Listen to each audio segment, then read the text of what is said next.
Þá er komið að kraftfræðinni. Hér verða sýnd nokkrar aðferðir við útreikninga og sýnidæmi. Það er mjög mikilvægt að fara hægt og rólega í gegnum þetta efni. Það er tengt við verkefni og það kemur fram í myndböndunum hvenær þú átt að vinna hvaða verkefni. Horfðu þá aftur ef þú hefur ekki náð því sem var komið og ýttu á pásu þegar við á, og ég mæli mjög eindregið með því að þú punktir hjá þér aðalatriðin á þessu myndbandi á pappír og skrifir það niður á pappír á meðan þú ert að horfa á vídeóið. Nema hvað að í eðlisfræði og vísindum eru til margar mæleiningar fyrir tíma, vegalengdir og fleiri fyrirbæri, og það skiptir náttúrulega ofboðslega miklu máli til þess að menn geti nýtt sér niðurstöðu hvers annars að menn saminist einhverja mæleiningar sem menn ætla að nota í vísindum, og þess vegna nota vísindamenn svokallað SI-kerfi sem er svona samræmt kerfi yfir vísindamæleiningar sem að menn nota. Þannig að óháð því til dæmis hvort að menn noti metrakerfið eða mílur eða hvað sem er, að þegar kemur að vísindalegum rannsóknum þá nota menn allir sömu mæleiningarnar. Og þetta eru margar mæleiningar, nokkrar mæleiningar, en við skulum byrja bara á þeim einföldustu. Það eru 3 einingar sem mætti segja sér svona grunneiningar. Það eru metrar, það eru sekúndur og það eru kílógrömm. Og það vill svo til að þetta eru allt mæleiningar sem þið gjörþekkið vegna þess að við notum þessa mæleiningar í daglegu lífi líka. En hérna það eru þetta til fleiri einingar eins og fet í staðinn fyrir metra og pund í staðinn fyrir kíló, en við notum það ekki, þannig að það er minni misskilningur. Það er hætta á minni misskilning fyrir ykkur heldur en krakka í sumum öðrum löndum. Metrar eru notaðir til að mæla vegalengdir, sekúndur til að mæla tíma og kíló til að mæla massa.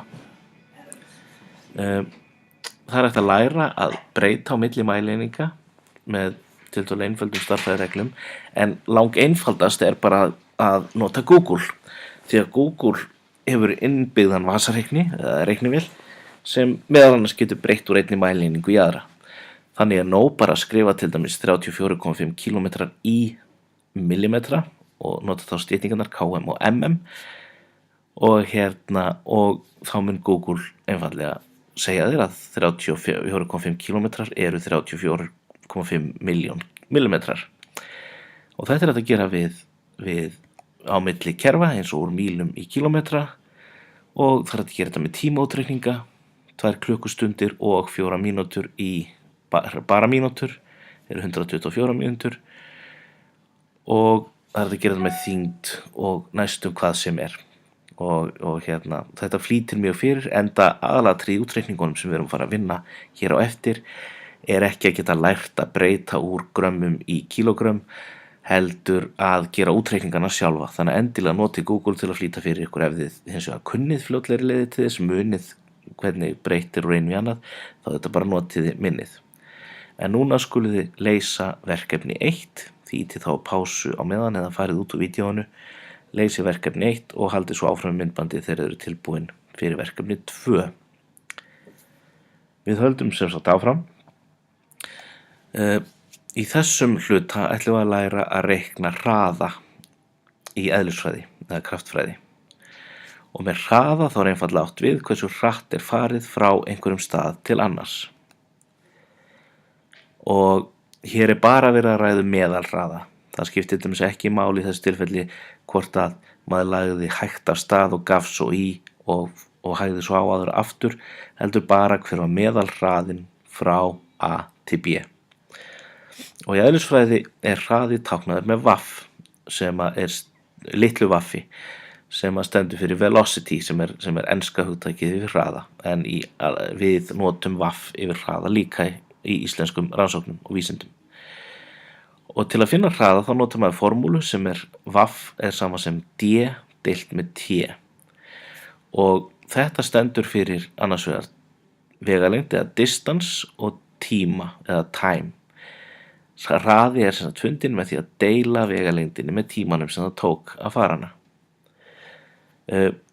Þar sem að mæleiningarnar fyrir vegalengd og tíma eru metrar og sekúndur, þá skiptir ofboðslegu máli áður en farið er að reikna hraða einhvers að sjá til þess að séu réttar mæleiningar.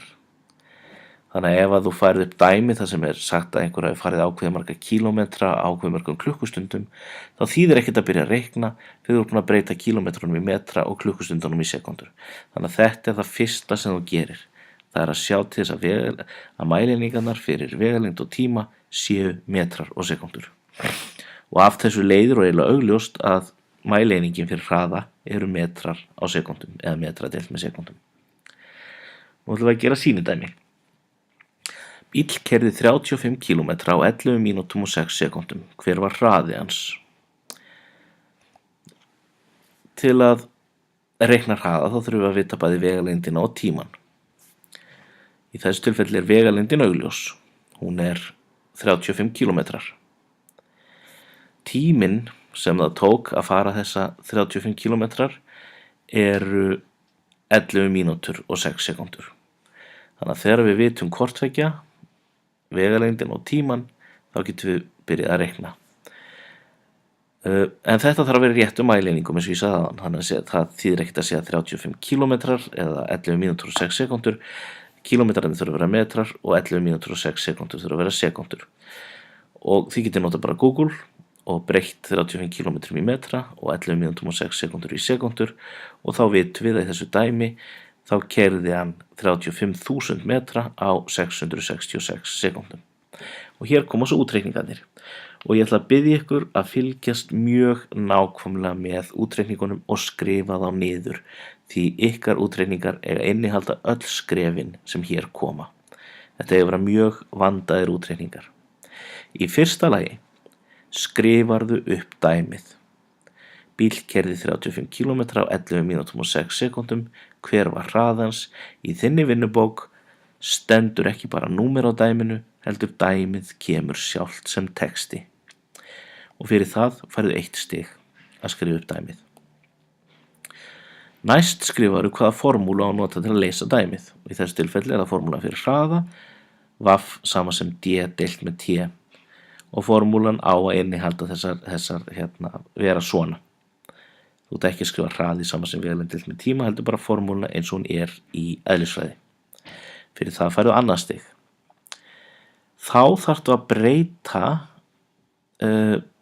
mínútum og 6 sekundum í sekundur og kílómetrum í metra og þú einfallega skrifar táknin úr formúli VAF, D og T upp og skrifa svo það sem þú veist fyrir aftan.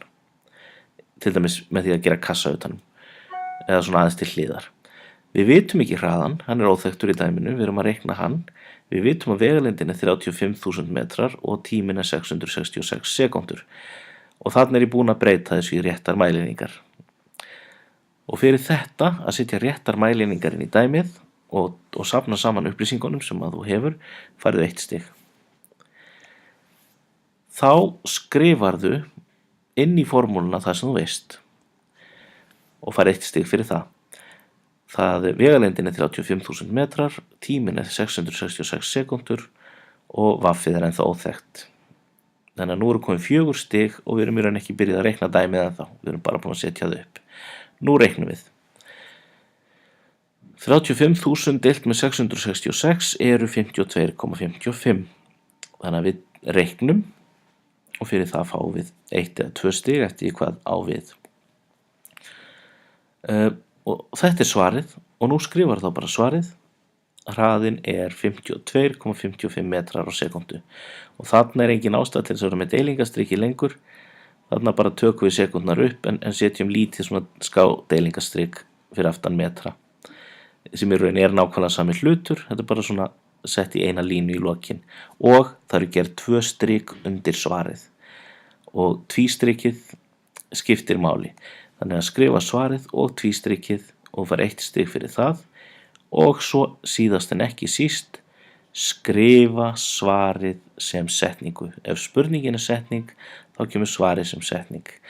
Hraði bílsins var 53,55 metrar á sekundu og fyrir það 1 stig. Margir byrja á því að skrifa svarið. Þeir lesa spurninguna. Bíll keyrði 35 km á 11 mínútum og 6 sekundum. Hver var hraðans? Og þá skrifaði bara hraði bílsins var, svo skilja þeir eftir eyðu og svo þess vegna skrifaði mæleininguna strax þegar vita hver hún er.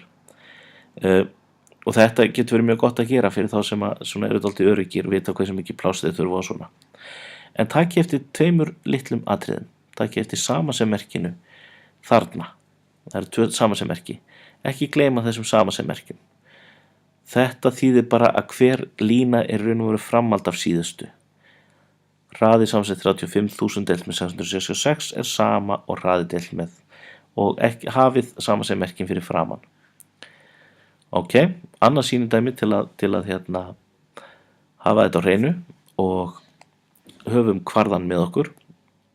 Flugvél flýgur frá A til B, vegalengdin er 6.569 km og ferðalagið tekur 7,5 klukkustund. Hver er meðal hraði flugvélarinnar? Ég er búinn að skrifa dæmið upp núna. Það var næsta skref, það er að skrifa formúluna. Og formúlan fyrir hraða er VAF samsett D deilt með 2, þannig að hún er komin núna. Næst þarf ég að breyta kílómetrum og klukkustundum í metra og sekundur og skrifa upp hvaða upplýsingar ég hef og nú er það búið. Þannig að nú fæ ég stig fyrir það og ég breyti þessu bara með Google. Þá á ég að fylla upp út í formúluna, setja það sem að, ég gleymdi reyndar að skrifa þarna T sama sem 27.000. Ég myndi fá mínus fyrir það á prófi. En ég setja það sem ég veit með mæleiningunum. Aldrei gleyma mæleiningunum. Það er alltaf að vera með í útreikningunum. Ekki bara tölurnar. Set það inn og fæ stig fyrir það. Hér get ég fengið bónusstig eða aukastig. Því ef að báðar tölurnar bæði fyrir ofan og neðan strikið enda á einhverjum ákveðnum fjölda af núllum og skiptir sjálfsög ekkert hvað þau eru mörg, að þá má strika núllin burt. Það má taka 1-0 uppi fyrir hvert 0 sem er niðri. Ef að til dæmis það hefði verið þarna bara 2-0 fyrir ofan og 3 fyrir neðan, þá hefði 1-0 fyrir neðan orðið að verða eftir. En það má taka jafnmörg 0 uppi eins og þú tekur niðri. En tölurnar verða enda á þessu 0. Þetta má ekki vera 0,2277 og það má heldur ekki ef það hefur verið 27010, þá ekki mátt taka nema 1-0. Því þetta gildir bara meðan það eru 0.